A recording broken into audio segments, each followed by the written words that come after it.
మీ business ఏదైనా మీ ఊర్లో promotion చేయాలంటే అది సుమన్ టీవీతోనే సాధ్యం. ఇప్పుడే సంప్రదించండి.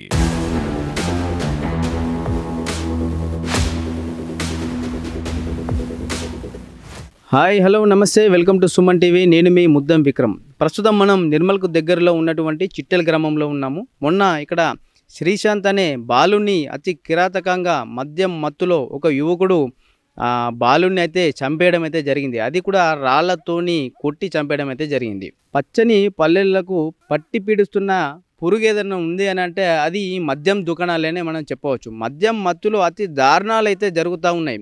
వీటిపైన చర్యలు తీసుకునే నాదుడే కరువయ్యారని చెప్పవచ్చు. ఎందుకంటే ఎక్కడ మనం హత్యకు సంబంధించి ఏదైనా విషయాలు మనం ఇది చేసినా అందరూ మద్యం మత్తులోనే చాలా ఎక్కువగా ఇలా జరుగుతూ ఉన్నాయి. మరి ముఖ్యంగా గ్రామాలను గమనిస్తే వాళ్ళంతా చేన్లలోకి వెళ్ళి పంట పొలాలలో పనిచేసేవారు.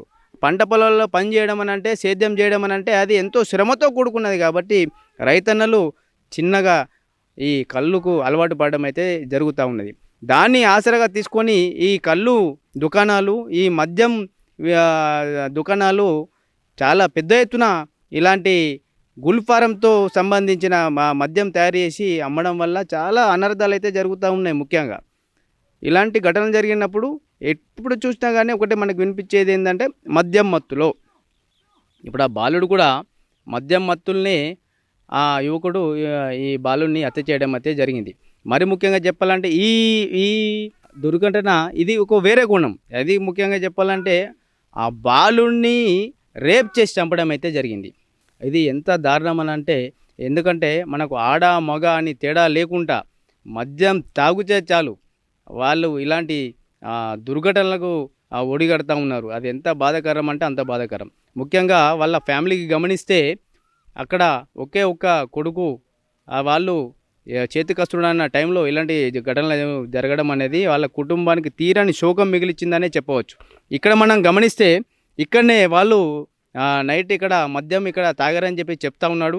ఆ యువకుడు ఆ బాలుని ఇక్కడనే నైట్ తీసుకొని వచ్చేసి రేప్ చేసి అతి కిరాతకంగా చంపడం అయితే జరిగింది. ఇక్కడ ఊరికి బయట ఈ విషయం అయితే జరిగింది. ఇక్కడ మనం గమనించవచ్చు. అటు మనం గమనిస్తే అక్కడ రాళ్ళు చూడండి, అక్కడ ఆ చెట్టు కింద మనం రాళ్ళను మనం గమనించవచ్చు. అలాంటి పెద్ద రాయితోని ఆ బాలుడి తలపై మోది బాలుడి తలపైన ఆ రాయిని పడేసి చంపడం అయితే జరిగింది. ఇలాంటి ఘటనలు జరిగినప్పుడు సమాజం అంతా ఒక్కడేసారి తల దించుకోవాల్సిన పరిస్థితి అనే చెప్పవచ్చు. మద్యం మత్తులో ఇన్ని అనర్థాలు జరుగుతూ ఉన్నాయి. మరి ముఖ్యంగా చెప్పాలంటే ఈ ఎక్సైజ్ అధికారులు కూడా వీటిపైన దృష్టి సారించి ఈ కళ్ళు దుకాణాలపై వాళ్ళు చేస్తున్న ఈ అరాచకాలపై చర్యలు తీసుకోవాలి. ఎందుకనంటే వాళ్ళు గుల్ఫారం వాడడం అనేది దాంట్లో పెద్ద ఎత్తున వాళ్ళు యూజ్ చేస్తూ ఉన్నారు. దాని ద్వారా ఏమైపోయిందంటే అదే మధ్యాహ్నకాలు అలవాటు పడుతూ ఉన్నారు. ఏదో రైతన్నలు పాపం వాళ్ళ శ్రమకు ఎంతో కష్టపడుతూ ఉంటారు. వాళ్ళు వచ్చేసి ఏదో చిన్నగా వాళ్ళు మద్యం తీసుకుంటూ ఉంటారు. కొందరు, అందరూ కూడా కాదు, కొందరు అయితే దాన్ని ఆసరాగా చేసుకొని వీళ్ళు పెద్ద ఎత్తున వ్యాపారాలు అయితే చేస్తూ ఉన్నారు. ఈ కళ్ళు దుకాణాలపై కఠిన చర్యలు తీసుకోవాలని చెప్పేసి సుమన్ టీవీ తరపున మేము కోరుతా ఉన్నాము. మనతో పాటు నర్సిరెడ్డి అందుబాటులో ఉన్నాడు. ఇతను ఈ చిట్టాల గ్రామస్తుడే. ఆ అబ్బాయి కూడా అతను నర్సిరెడ్డికి తెలుసు అని చెప్పి చెప్తా ఉన్నారు. సరే చెప్పండి, సరే ఆ బాలుడు ఎలాంటి వాడు, అసలు దాని గురించి చెప్పండి. మంచివాడే బాలుడు, 10 రూపాయలు కూడా తెలియదు సార్. బాలుడికి ఓలతో లొల్లి పెట్టుకోడు, మంచి వ్యక్తే అంతే సార్. కానీ వరకు ఓళ్ళతో లొల్లి లేదు, ఏం లేకుండే.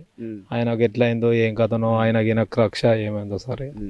ఇప్పుడు ఇక్కడనే చంపారని చెప్పి చెప్తా ఉన్నారు కదా సార్, అసలు ఎలా జరిగి ఉండొచ్చు మీ దీని గురించి ఒకసారి? మేము తెల్లం దాకా అందరం, నేను కూడా లెంకినా సార్. పాపం బాధపడితే అందరూ వాళ్ళ ఇంటోళ్ళు మేము అందరం లెంకంగా దొరకలేడు. పొద్దుగల్ల వాళ్ళు డాక్టర్ ఇక్కడ మా గుర్రెడ కాపోలే ఇటు పశువులు పోయి వస్తారు. డాక్టర్ వచ్చేదాకంటే ఇక్కడ శవం కనబడ్డదట.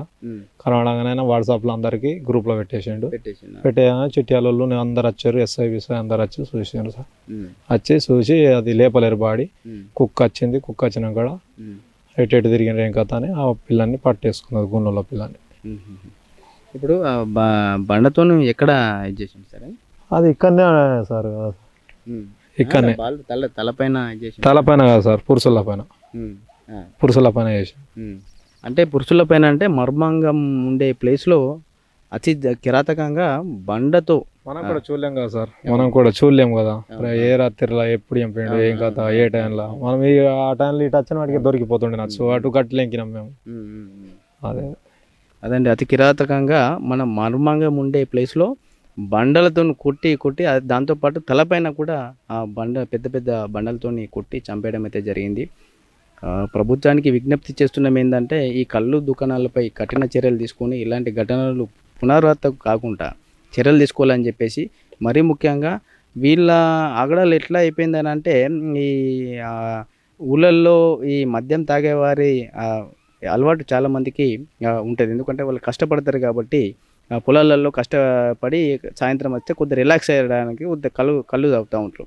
దాన్ని ఆసరాగా చేసుకొని ఎక్కువ మోతాదులో ఈ కెమికల్స్ వాడడము, ఈ గుల్ఫారాలు వాడడము, వాళ్ళ బిజినెస్ కొరకు ఇలాంటి వాడడం వల్ల అది వాళ్ళకు అదే అలవాటు అయిపోయే పరిస్థితి ఉన్నది. అది కూడా తక్కువ అంటే 20 రూపాయలకే దొరుకుతుంది కాబట్టి ఎక్కువ మంది దాన్ని ప్రిఫర్ చేసి తాగుతారు. అలాంటి మద్యం మత్తులో ఇలాంటి దుర్ఘటనలు ఆడ మగ అని తేడా లేకుండా ఎటు పడితే అటు ఇలాంటి ఘటనలు జరుగుతూ ఉన్నాయి. వీటిపైన ఖచ్చితంగా చర్యలు తీసుకోవాలి. ముఖ్యంగా ఎక్సైజ్ శాఖ వారు ఖచ్చితంగా ఈ కళ్ళు దుకాణాల ఆగడాలను అరికట్టాల్సిన సమయం అయితే వచ్చింది.